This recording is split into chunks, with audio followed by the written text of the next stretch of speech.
Yesu bejurumu beba. Tugu Yesu la, Yesu bejurumu beba. Tugu Yesu la, Yesu bejurumu ya faima.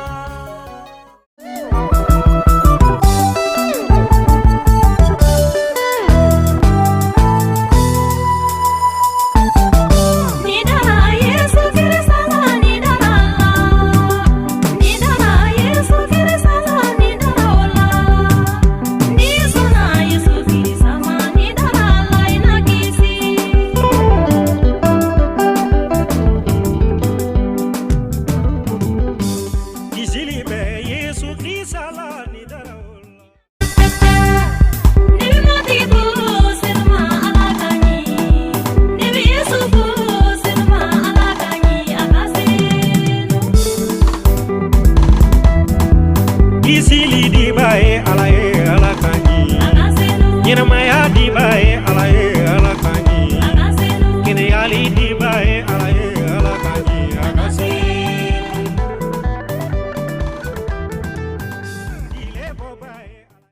Isi kamiri sayamana na edumetami. Isi kamiri imana boya edumetami.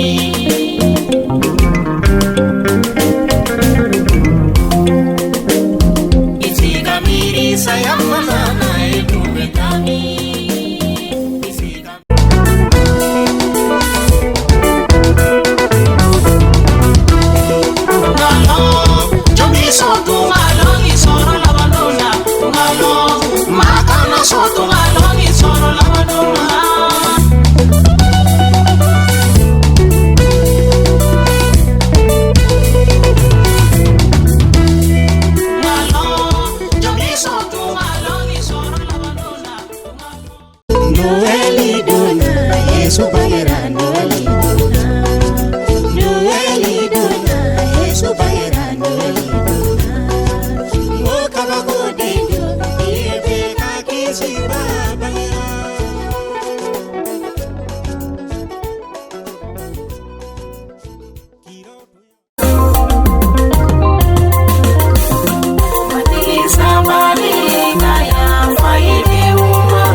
Yesu atakungena nawe nyongotorola.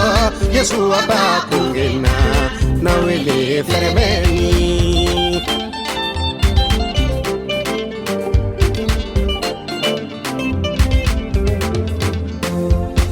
Yesu atakungena nawe nyongotorola.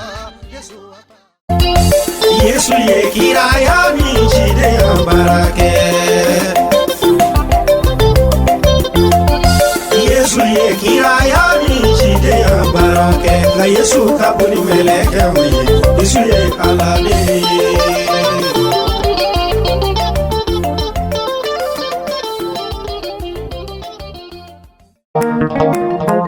Yesu fasana for Yesu. Yesu fasana for Yesu. Sama yote. Yesu fasana for Yesu. Yesu fasana for Yesu. Sama yote. Abena ademe Yesu bena soni. Abena ademe aunya bita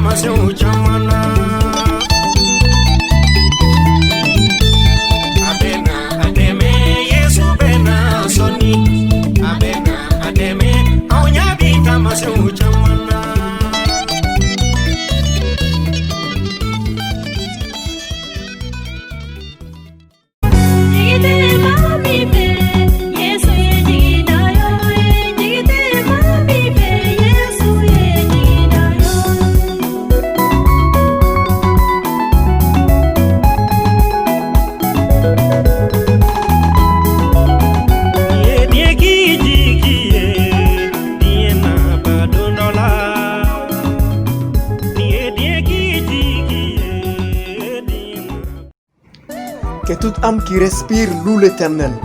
Louez l'Éternel, chantez à l'Éternel un cantique nouveau. Chantez ses louanges dans l'assemblée des fidèles, dit la parole de Dieu. C'est dans cette dynamique que s'inscrit la production de son tout premier album, L'Homme. Il s'appelle Ezekiel Koulibaly. L'enfant de Tamoro, originaire de la région de San, sort dans son silence et cette fois-ci hisse vers d'autres horizons, avec l'apparition de son tout premier album intitulé Kisili Kibaroduma. Il est composé de 12 titres, chantés en Pamanakan et Mamara, une production du studio Mastro. Des cantiques qui louent le Seigneur et proclament l'évangile du point de vue contenu.